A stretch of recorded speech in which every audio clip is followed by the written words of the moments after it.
Hi!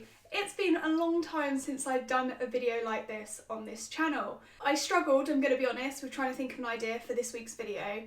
I think a lot of people are struggling with creativity during lockdown, but I looked through our videos and looked at the ones that are still getting watched the most, the ones that are still getting commented on, the one that has the most thumbs up, and surprise, surprise, it's one to do with me living with one hand. Well, it's the I have one hand one, and then after that is a living with one hand video. If you're new here or you have no idea what the living with one hand series of videos is, it's basically a series of videos where I answer questions or show you how I do things with one hand. I have a separate YouTube channel called Living with One Hand, which shows you more in-depth ways that I do things, like I actually go into detail of how I do it and explain it. But this video is a bit quicker. I kind of just prove to you that I can do it, and then you can kind of like work it out yourself while watching it. I apologise in advance, Ryan is on a work meeting. He's been on a work meeting for the past 2 hours, so I can't wait any longer to film this video, and hopefully you'll enjoy it. So let's get on with it. This is how I live with one hand. So I asked you guys to send me in your questions on Instagram stories, and I will go through them in this video and show you how I do things with one hand. Let's have a look. How do you put your hair up? That is something that I've actually already done a video on, so I'm just going to show you a quick clip here. Right, now I've got it all in my hand and the hairband is still around my fingers. I lift my head up, as you can see there, and then I use my elbow to bring the hairband off my hand. Then I let go of the ponytail and I've got it in my elbow, the hairband. Then I hold the hair again, and I hold the hair like that, then I wrap the hairband round, then I pull it off my hand, then I do exactly the same thing again and again and again.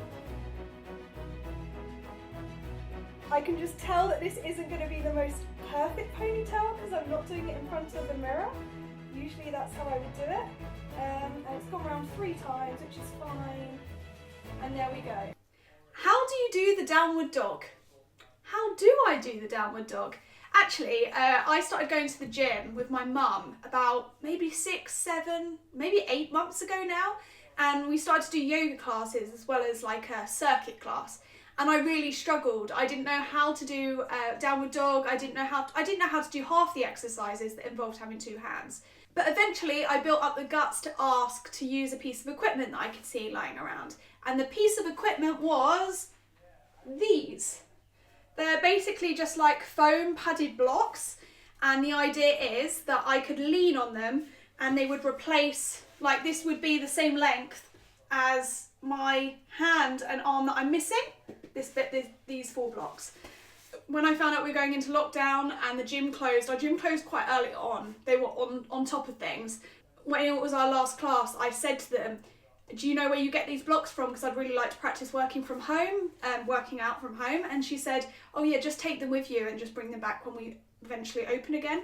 So I've been using these, which is great because I can show you how I do this. This is how I do a downward dog.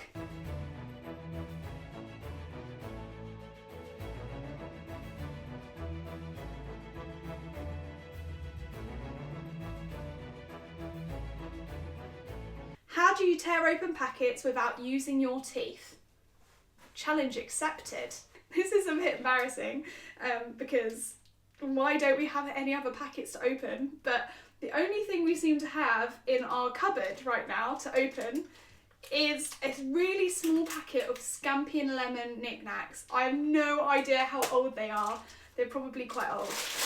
I'm standing up for this, so apologies of me wearing my gym shorts, but now you can see what goes on behind the camera. There's no jeans on right now, comfy gym shorts. This technique usually only works if it's like quite thin foil or like card or like paper or something, but otherwise I do use my teeth.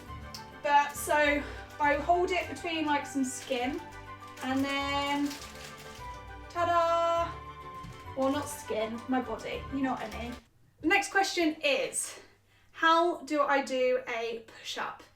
So I'm really actually proud of myself for doing this. Now, do not judge my push-up skills. I'm aware that I don't touch the ground. I'm aware that my arms are really weak. My right arm is especially weak because I've never really found a way to work it out before. But this is how I do it.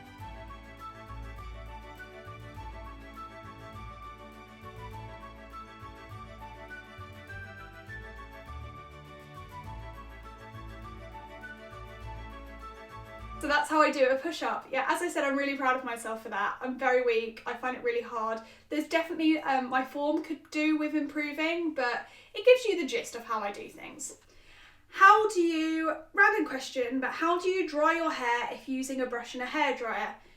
A little fun fact about me, I don't use a hairdryer. I don't actually think I own a hairdryer. I just always let my hair air dry.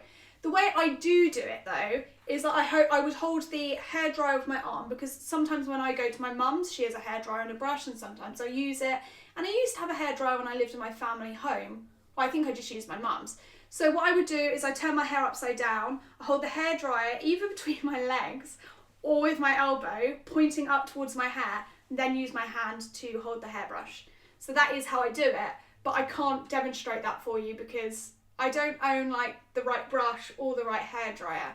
It would have to be a brush that has a handle on it, and I use a Tangle Teaser brush. Tangle Teaser? Yeah, that's what it's called. How do you do up buttons with one hand? I've also done this video before, so let me show you. You get the hole with this finger here, you fill the hole, then you get the button and you push it through.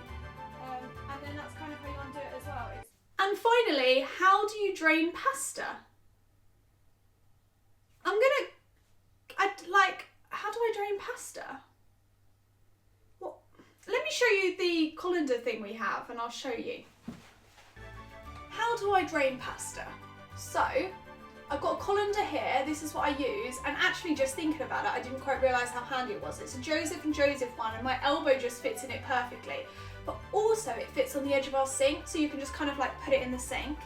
And then, yeah, I just like pour the pasta in there. Oh, there's a bit of water there, I just washed it up. Pour the pasta in there and then, you know, put that down, shake it a bit and then bam, done. And there we go, that is how I live with one hand. Let me know if you found it interesting. If you did, make sure you give it a thumbs up and ask some questions down below. And we will see you next week. Bye-bye.